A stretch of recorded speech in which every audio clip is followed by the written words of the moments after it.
อย่าคือคนมีความหักเนาะเพื่อว่าเพิ่นจะโทรมาอยู่บ่โทรอยู่คืนนี้ก็โทรโทรเห็นนะโทรว่าเห็นหน้ากันเลยเห็นนะแล้วว่าสิมาวันที่3ได้โดดไผสิมาหาปะเนาะแล้วว่าตุชิดแน่ว่าตุชิดได้สิไปหามาข้างแน่แล้วว่านะข้างแน่รับประกันเลยดิประกันเลยมาข้างแน่เรายังมาแต่หึงแล้วเรายังมาแต่หึงคันเราขอหอมแก้มสิให้เราหอมอยู่บ่บ่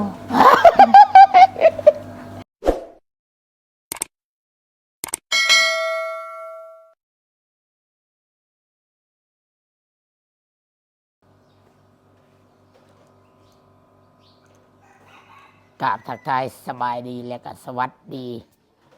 FC พ่อแม่พี่น้องป้าลุงทุกท่านเด้อทุกบอนเด้อเนาะพี่น้องน้องประวัติอยู่ฝั่งไทยฝั่งลาวและก็ต่างประเทศน้องก็ยินดีต้อนรับทุกคนทุกท่านเข้าสู่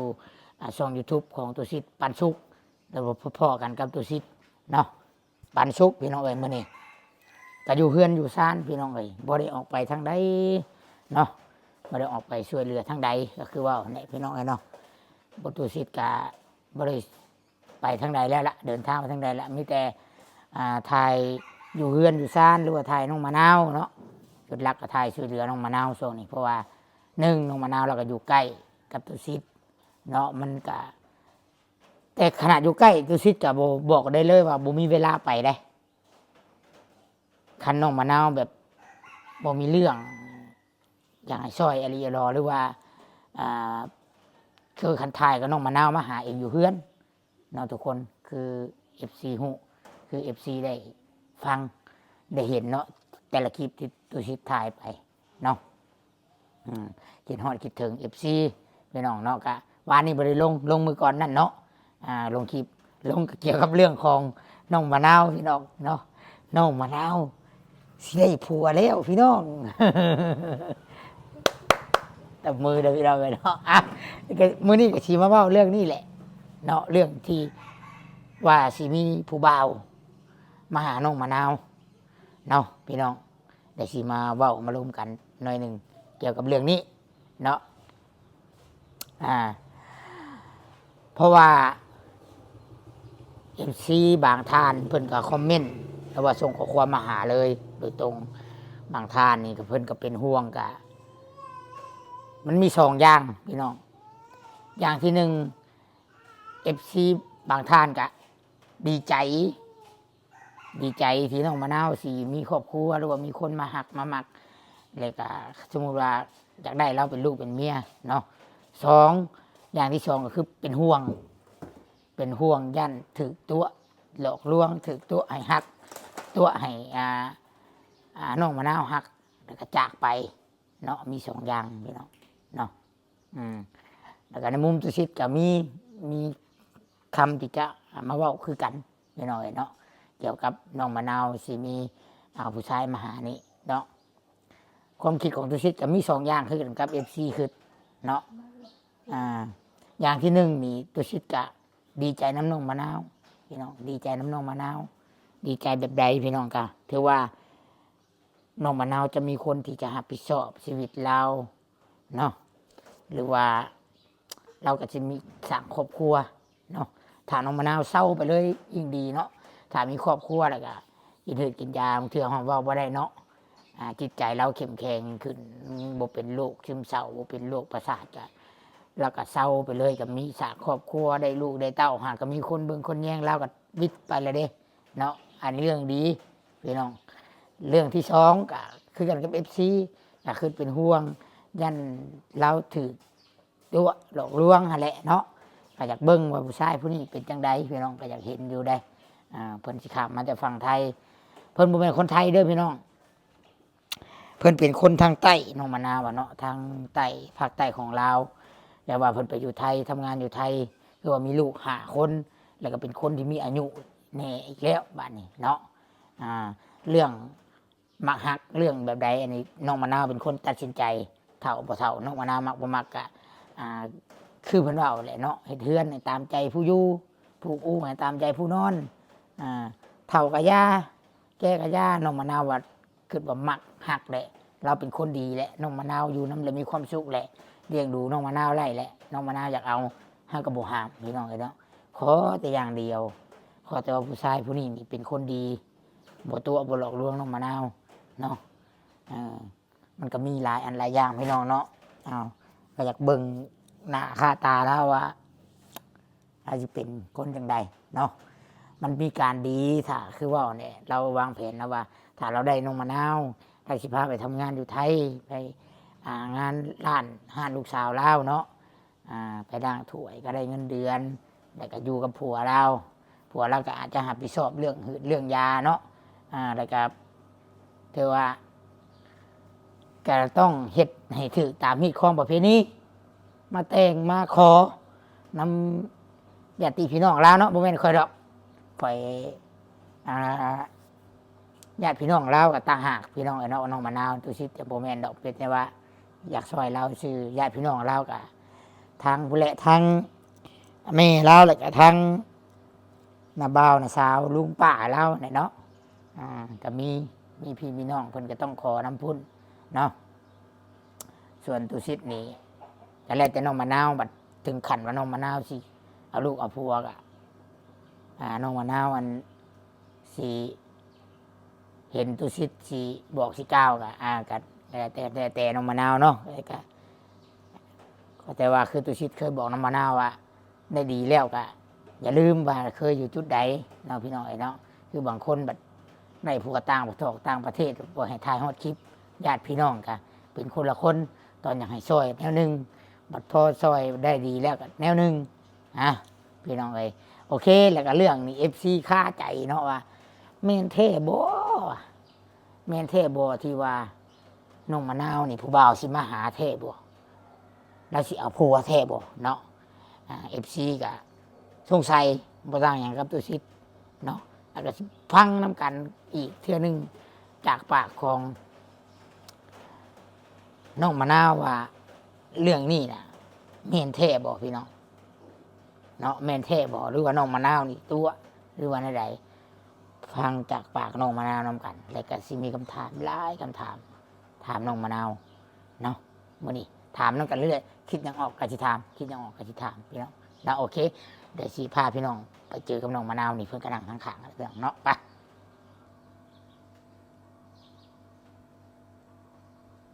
สบายดีมะนาวสบายดีหน้าตาเดี๋ยวนี้อย่าคือคนมีความหักเนาะเป็นอะไรในจิตในใจชั่วโมงนี้เป็นไม่ได้ข่าวเรื่องเลยเพื่อว่าเพิ่นจะโทรมาอยู่บ่โทรอยู่คืนนี้ก็โทรโทรโทรเห็นหน้าบ่หรือได้ยินแต่เสียงเห็นหน้าโทรว่าเห็นหน้ากันเลยเห็นหน้าเพิ่นเห็นคลิปเอาลงบ่เห็นอยู่บ่จังเนาะไปถามเราแล้วโทรมาแล้วว่าในน่ะเราว่าสู่ฟังมึงดูแล้วว่าสิมาวันที่3ได้รถไฟสิมาหาปะเนาะแล้วว่าจะว่าในได้บัดนี้ตุชิดแน่ว่าตุชิดได้สิไปหามาว่ามีแต่เจ้าใส่น้ำมันให้ลาวจะว่าอยู่บ่บ่อยู่อ้ายก็ใส่น้ำมันให้ลาวแล้ววันใดแล้วว่าในใดแล้วว่าสิใส่น้ำมันให้บ่มันให้อยู่จ้างขารถแน่นะวะบ่อยู่วันที่3พุ่นแน่แล้ววะมาครั้งนี้บ่มาครั้งนี้แล้วบ่นะครั้งนี้รับประกันเลยดิรับประกันเลยมาครั้งนี้เรายังมาแต่หึงแล้วเรายังมาแต่หึงร่วมกันเรื่องอย่างนี้เล่าสุพังด้วยเรื่องกินข้าวกินน้ำกับยังนะเราบอกหักอยู่บ่เราว่ากินฮอดเราว่ากินฮอดคำบ่โทรกับกินฮอดโทรคู่มือแล้วว่ะอ้ายยังก็ชื่อแล้วนะเกียรติมานี่อ้ายเกียรติมานี่เห็นหน้าคักแน่เนาะเห็นหน้าอยู่ตัวว่าวในฉากกับเราตัวตอนลมกันตัวว่าวอย่างนั้นกับเราก็บอกธรรมดานะเราบอกกินฮอดแต่ตัวว่าวในก็บ่ได้ปักผู้ว่าวบอกกินฮอดขึ้นในก็ดีใจอยู่ดีใจบ่ได้ถามเพิ่นบ่ว่าเจ้าบ่ได้เจ้า เจ้ามักข่อยบ่ฉันสิบ่ได้ถามบ่ อืม เจ้าอันบ่ได้มาตัวมาหลอกลวงข่อยบ่สิบ่ได้ถามบ่ ถามอยู่เราบ่ตัวเราอะ บ่ตัว บ่ตัว แล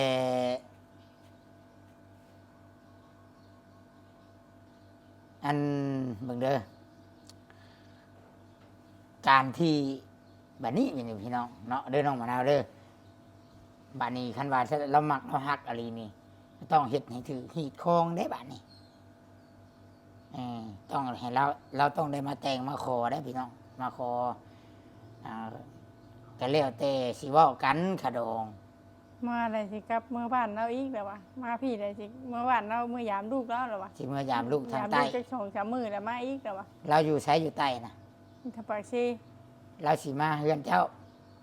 มาเกี่ยวข้าวซอยจนแล้วบ่ เกี่ยวทันแล้วแล้ววะ เกี่ยวจนแล้วแล้วจังเมื่อใต้ โบมาท่านได้เกี่ยวเข่าวมาอยู่สองชั่วมือได้เมื่อพุ่นสองชั่วมือได้กลับมาอีก จัง แล้ว กลับมาเกี่ยวข้าว ยังกลับมาเกี่ยวเข่าว เกี่ยวข้าวจนแล้วเฮือนกับเฮือนที่ได้ผู้บ่าวมาเห็นเฮือนกับเซ่ใช่เนาะ ซีครับ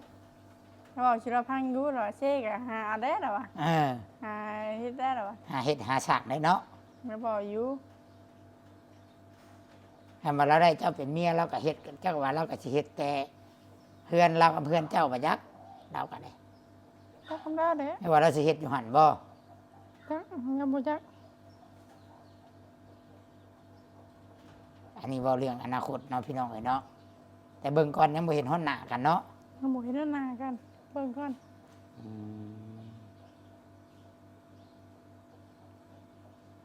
หันเนี่ยมาเรามา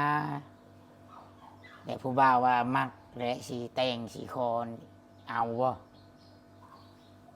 ยังบ่จักเขาก็ เออเออเบิ่งได้มือผู้บ่าวมานี่อาบน้ำหอมๆชุดใหม่ชุดอย่างมีอยู่วะ ชุดใหม่ก็บ่มี ฮะ บ่มี ชักเครื่องหอมๆอาบน้ำหอมๆในไรเอ่ยไปหับผู้บ่าวนั่งผู้บ่าวนั่งใกล้ผู้บ่าวเป็นกระโตบ่ได้ไรเออน้ำหอมได้มีอยู่บ่ บ่มี บ่มี บ่ได้ชื่อง ามแบบธรรมชาติเนาะ แต่งยังบ่ได้แต่ง แต่งแต่แบบธรรมชาติแบบนี้เนาะ ธรรมชาติเลย ไม่ได้ทาแป้งแต่งตัวไม่ยัง บ่ อ่าเป็นเรื่องจริง100%เนาะ 100%แล้ววะแล้วว่าสิมานะ อันที่ 3 วันที่3ขึ้นรถแล้ววะแล้วบ่อน มาเบิ่งหน้าเบิ่งตามาเบิ่งจิตใจใส่ใจคอกันเนาะพี่น้องเนาะรุ่นไปน้ำกันคือ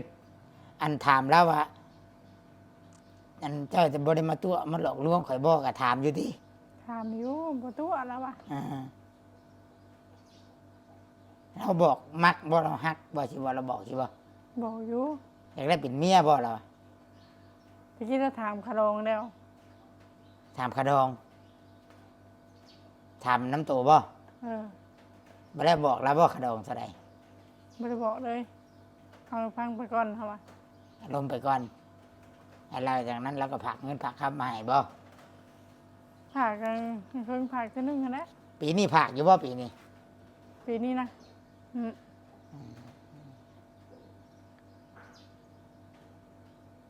เอาเนาะแล้วสิมาผู้เดียวแล้วบ่ ผู้เดียว พี่น้องเอ้ยเนาะเอารุ่นน้ำกัน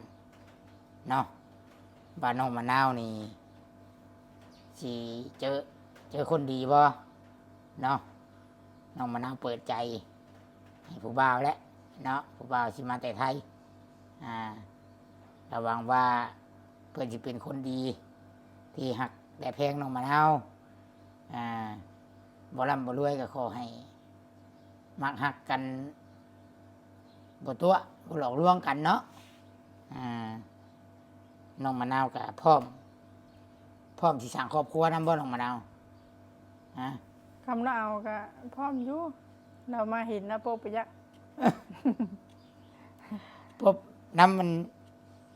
อย่างแน่ทุกข์ยากแน่บ่ พุ่มทุกอย่างอันเนี้ย ทุกข์ยากแน่แหละก็ อ่า เป็นพยาธิแน่ เป็นพยาธิแน่อ้าวยันระบบเรื่องอย่างแน่มะนาวเบาจะพัง หลายอย่างนะบ่มีแน่วะ ทุกข์ยาก ทุกอย่างบ่มี แล้วก็เป็นคนเป็นพยาธิ เป็นพยาธิแบบโตยาแบบโตเลยบัด แต่ละเดือนเนาะผัวสิหับได้บ่สิกุ้มบ่เนาะอ่าแต่คือว่าวันนี้เนาะน้องมะนาวกับ เราน่ะให้ยาซักได้ยานะ เอายาซักมันก็บ่ดีแล้วอะ แต่ว่ายาซักใครกลัวไปจักแล้วอะเพราะว่าสิแหละ ยาไปพีเข้าอีกยาซัก เห็นบ่คือแต่เก่าน่ะซักอีได้ใครแน่เจ้าอยากยาซัก เขา บ่ซะ สี่ห้ามื้อเขาไปซักยานะ อ่าเละหน้า เขาก็บ่แซ่บ หน้าก็เละเขาโลดติ หน้าก็ได้เขา พีก็เข้าโลดติ พี่ก็มาใกล้ อ่าสุขภาพบ่แข็งแรงเลยวะมันยาบ่ได้อายเอ้ยสิดอกยาน่ะพญาติค่อยขึ้นสิดอกบอกเราอยู่บ่ บอกอยู่ ถ้าว่ามันเช่าหลายปีพุ่นแหละคันสิปะก็จังลองปะเบิ่งบ่เห็นบ่ปะสุดกี่นี่ก็เละเขาเนาะไปหาหมอพีหมอหยังก็บ่เช่าจนเท่าได้ ยาตัวซิดเอามาซักให้สักกึมไปเอามาให้ จังเช่าเลยคันว่านั่นรถแม่นมัดไว้อยู่เพื่อนนะประจักษ์บอกบ่ได้เด้พี่น้อยนักอะไรได้อาการน้องมะนาวตะกี้นะหมอเองได้บอกว่า ต้องกินได้กินยาตลอด อืม ต้องได้ซักตลอดอ่า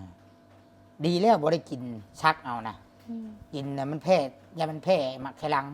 แพ้ไตอีกกินยาหลายก็บ่ดีซักยังว่าเดือนหนึงฮะ คือเป็นบวมได้กินได้ ซักก็เดือนหนึงซักตัวหนึง คือเป็นบวม อยากนอนอีกดิ เด็กนอนนี่นอนเป็นมื้อ เอาคือเรื่องสิไปทำงอกทำงานน้ำผัวนี่ก็ต้องให้เล่าเฮ็ดถึงตามฮีดคองก่อนไหนต้องมาขอก่อนต้องไหวขะดองก่อนไหวขะดอง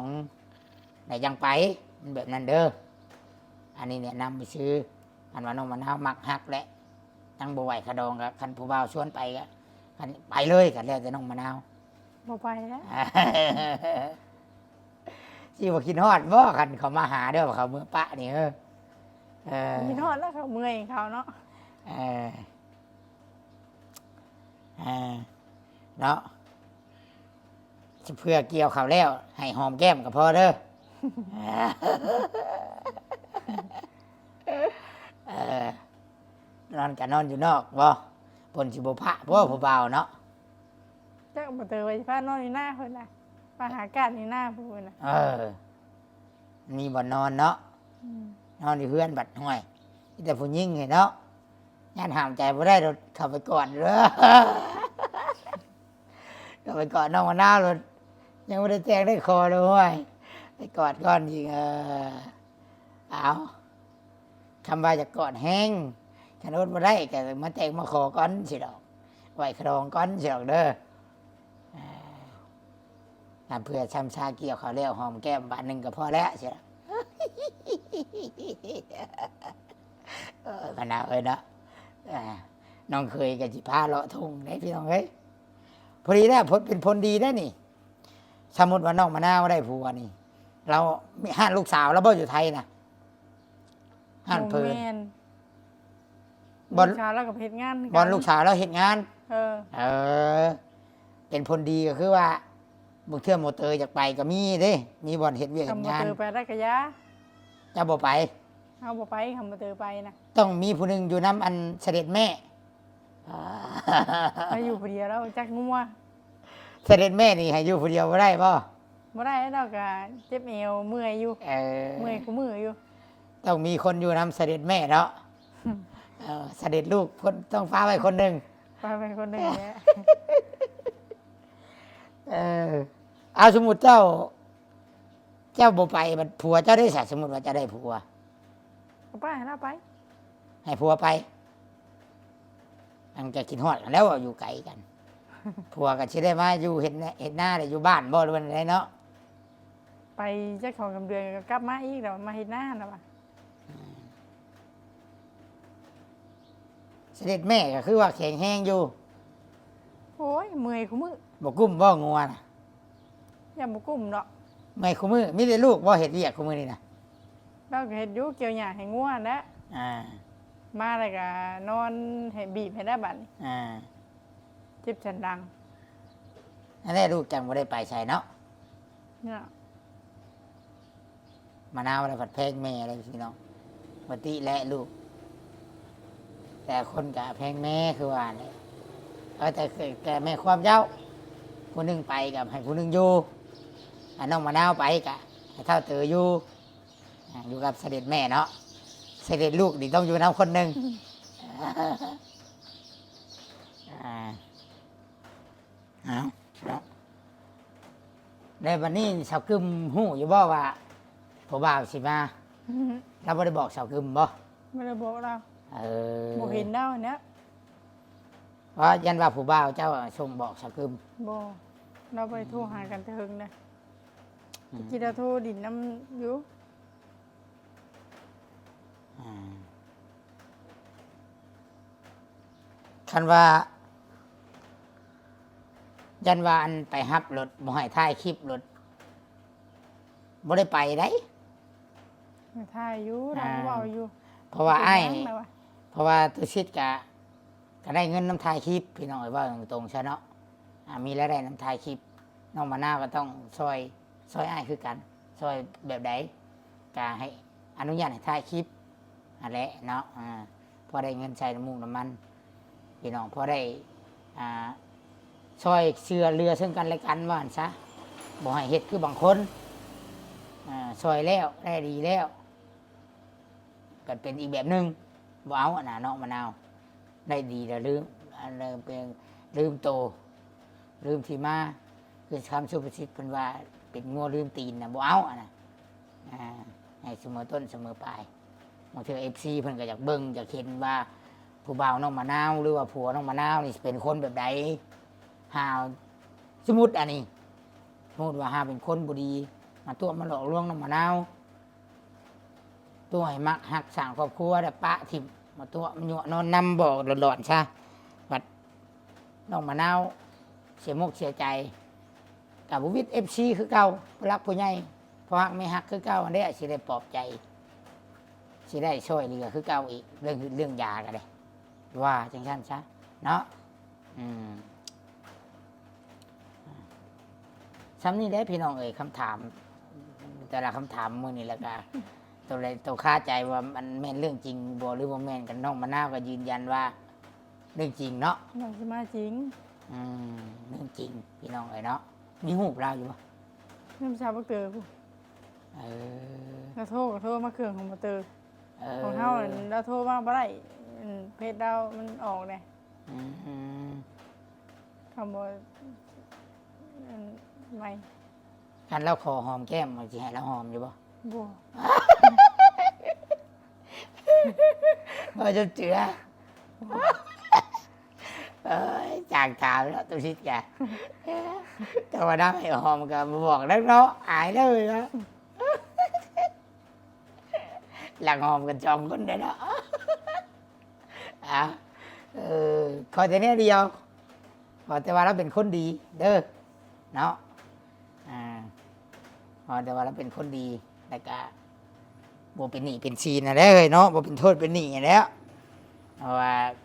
ให้บอกแล้วเจ้าบ่ได้เป็นโทษเป็นหนี้เป็นซีนบ่อ้ายเอ้ยสิดอกแต่ว่าเป็นผ้าว่าเอาน้องมะนาวอะฮะให้หาเงินใช้หนี้ช่วยกันบ่เอาได้เนาะ ก็ไปถามแล้ว บ่ร่ำบ่รวยก็ขอให้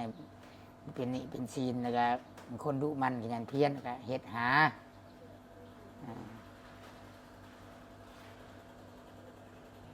เอาวันนี้น้องมะนาวมีอย่างสิฝากถึงผู้รักผู้ใหญ่ผู้หักไม่หักรวย FC บ่ ฝากที่น้อยคิดถึงคือเก่านะ คิดฮอดคิดถึงขอ เป็นอยู่ดีมีแห้ง อ่า เจ็บแนมไข่มีนะ น้องมะนาวขออนุญาตเอาผัวเนาะ ยังบ่พอเว้า เอกก็เฝ้าเอารุ่นน้ำกันพี่น้องอยากเห็นหน้าผู้บ่าวน้องมะนาวอยู่เดี๋ยวนี้เนาะว่าสิเป็นคนจังใด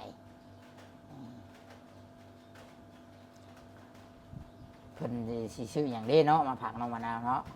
รวมตินกับเพศอะวะ อืม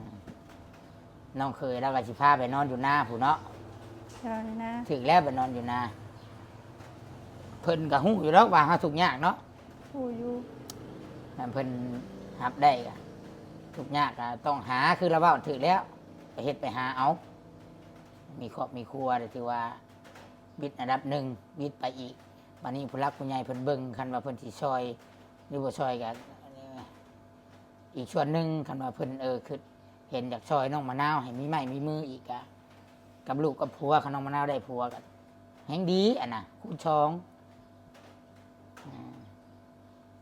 พอแต่ว่าเป็นคนดีน้องมะนาวก็ได้เด้อเอาพี่น้องกันเนาะสำหรับคลิปนี้ก็สิประมาณนี้แหละตัวชิดกันได้เนาะสิจบคลิปแล้วบัดนี้ ดีใจน้องมะนาวเด้อ สบายดีน้องมะนาว ไปดี เอาพี่น้องเลยเนาะ